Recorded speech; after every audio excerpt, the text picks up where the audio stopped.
cities take on debt, and this may be news to some, cities take on debt in order to complete major infrastructure projects that will last for many, many years. We the city of Salisbury, maintain a relatively low level of debt, and that is due in part to relatively conservative financial policies. Given historically low interest rates, we decided to ramp up our efforts this year, and ultimately to seek public refinance of our debt. And now we have secured that public refinance of our debt, and ultimately we have saved city taxpayers money. And again, I know how exciting that may sound to some folks, but the thrilling part is this. We've secured a rate of 1.55%, and anybody who has a credit card or a mortgage knows that that's a rate that not many people get. And most of that is going to be going to create savings that we will realize in the next 2 years. So I want to thank a couple people who are responsible for this.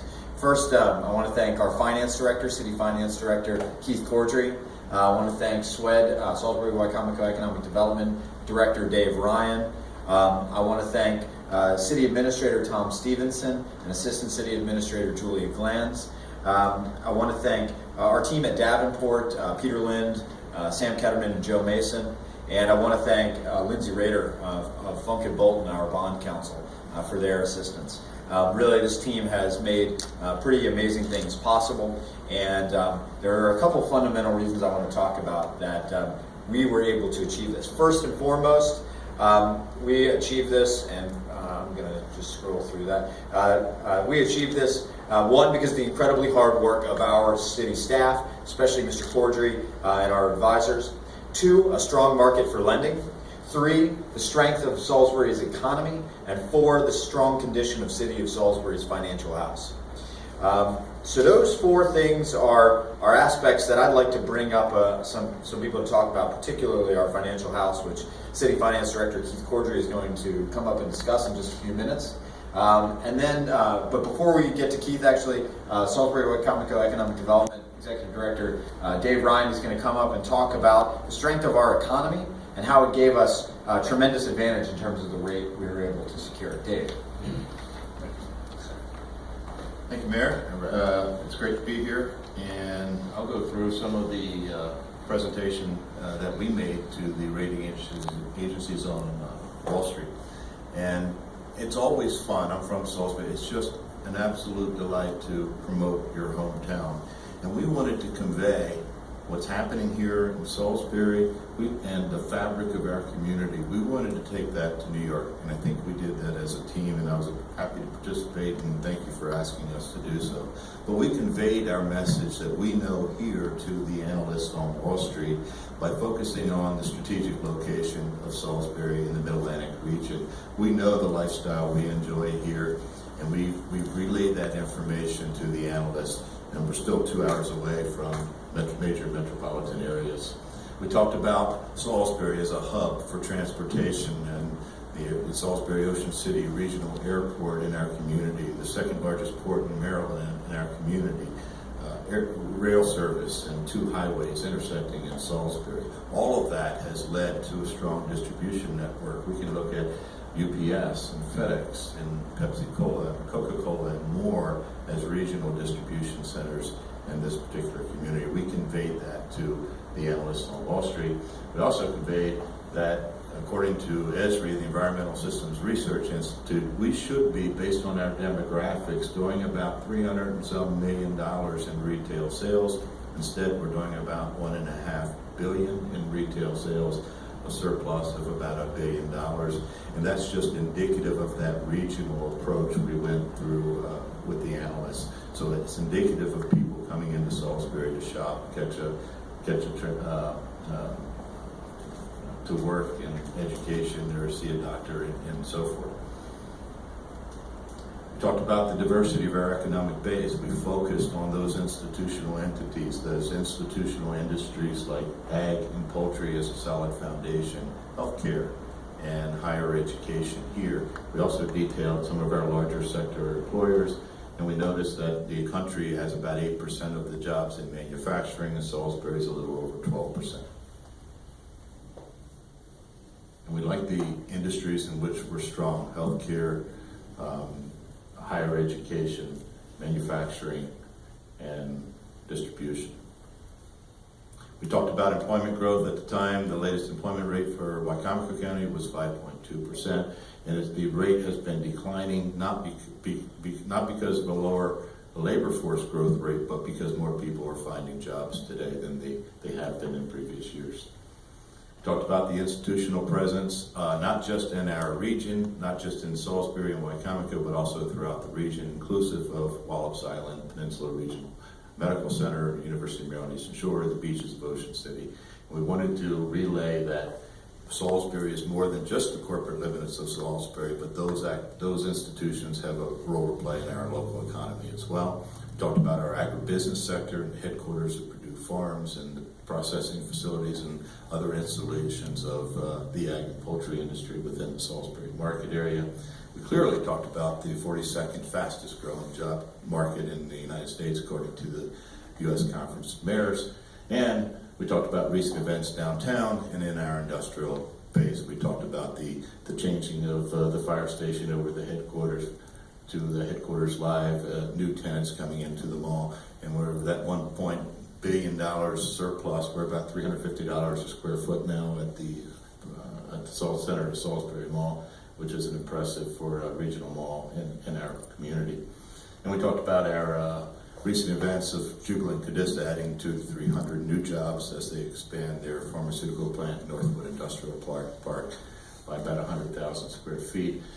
Mayor talks about every community has craft breweries these days, and we have one of the best in Maryland. Maybe not the largest, but the third, and perhaps the best in Maryland. And we're happy to do so. Probably the strongest pipeline of projects we've seen in some time. So we wanted to convey what we know here to the analysts on New York, and we wanted to tie that story in to the financial performance of the city.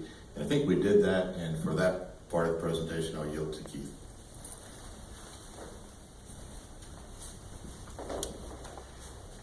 As the mayor mentioned, the city's strong financial position is another reason why our recent bonds issue was so successful.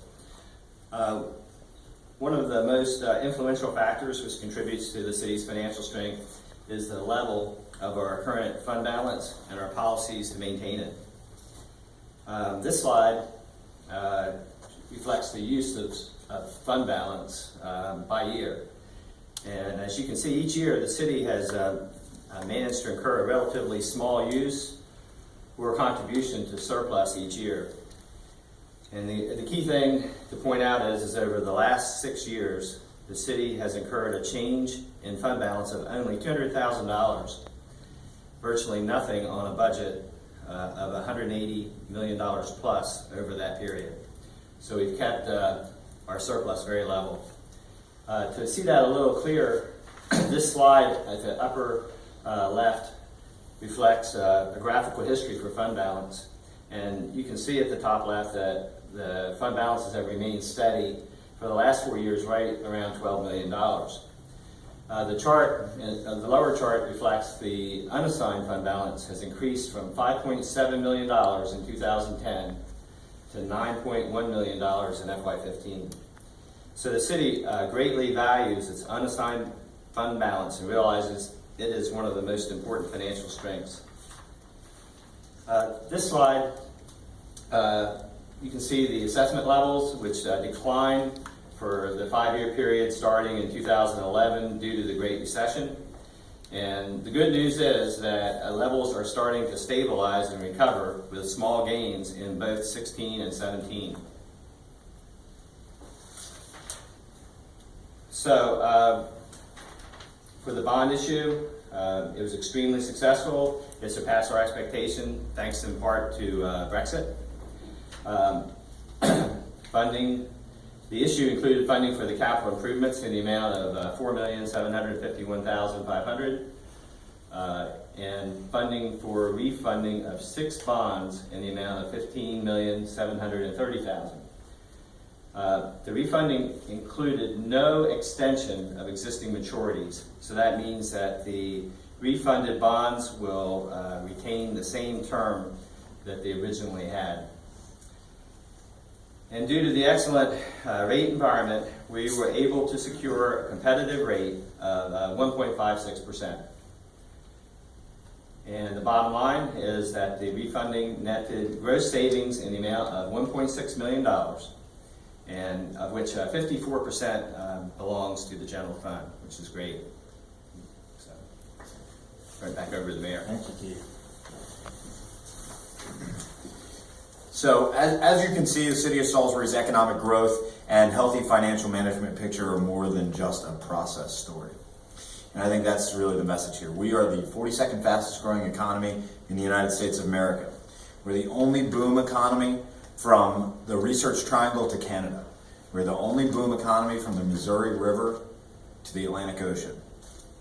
We have 3,300 jobs available in Salisbury today, and our growth continues. And this growth is directly related to our vision. This city is the economic capital of the Eastern Shore, and it's my intent to make this the best small city in America. The path there requires investment. And for anyone who doesn't believe in that our city isn't doing everything that it can to ensure that we achieve that vision without doing it by adding additional burden on the backs of taxpayers, this is the evidence that our vision is becoming reality. It's been 21 years, it was 1995, 21 years since the last time we had the confidence to take our economic story and our financial health picture to the public market instead of having a private bond sale process. I know that our community believes in us. I believe in us. But when you take your economic story, when you take Salisbury's economic story to Standard & Poor's and Moody's and SunTrust, and they believe your economic story and they get excited about it, you stand up and take notice. And when their confidence results in $1.6 million in savings for the citizens of Salisbury, that we aren't paying to banks. Instead, we're reinvesting in community centers and homelessness reduction and youth employment and downtown revitalization and rail trails and better streets and river walks and parks. We know we're on our way. I'm happy now to take any questions you have, and I thank you all for your time. Liz? How is this savings going to be reflected in the budget, or, I mean, are you planning to use that money for something else now? Great question. So we budgeted this year in what I would say is a cautious, as usual, but slightly more aggressive way. We invested in community centers. We've invested in the Main Street Master Plan and Riverwalk redevelopment and amphitheater space, and in projects that we haven't been able to undertake in a long time. Projects that the community has long wanted, but we haven't been able to pursue. We did that in part by making the assumption that we could use some of that unassigned fund balance, but also with the knowledge internally that we were going to vigorously pursue these savings. We were successful in achieving those savings, and in fact, we did better than we anticipated. I don't know what the estimate was. I can't recall. 1.3. So we estimated, our advisors estimated that 1.3 million was going to be our savings, and that wasn't. We didn't simply plan for the use of that. But we did budget aggressively for achieving our vision as quickly as possible, tackling some of these projects early on, in order, on the basis of knowing that we were going to pursue these savings. And we did better than we thought we would. In addition to that, Keith mentioned 54% is what is achieved in the general fund savings. The remainder of that is across our water and sewer and other funds, park and marina, but mostly water and sewer. And so a portion of those savings will be achieved in water and sewer. And we've made similar aggressive attempts to plan for tackling projects this year that we haven't been able to in the past in our water and sewer fund. Most of the savings, by the way, will be achieved within the next 2 fiscal years, so the one we're currently in and the following one. There will be savings for the next 5 or 6 years. 5 or 6 years, but most of it will be achieved in the very near term. Mm-hmm. Anything else? Sean? Can we get interviews with them? Absolutely. Okay. Yeah. Okay. You got it. You got it. All right, well, I thank you all for your time today. Appreciate it.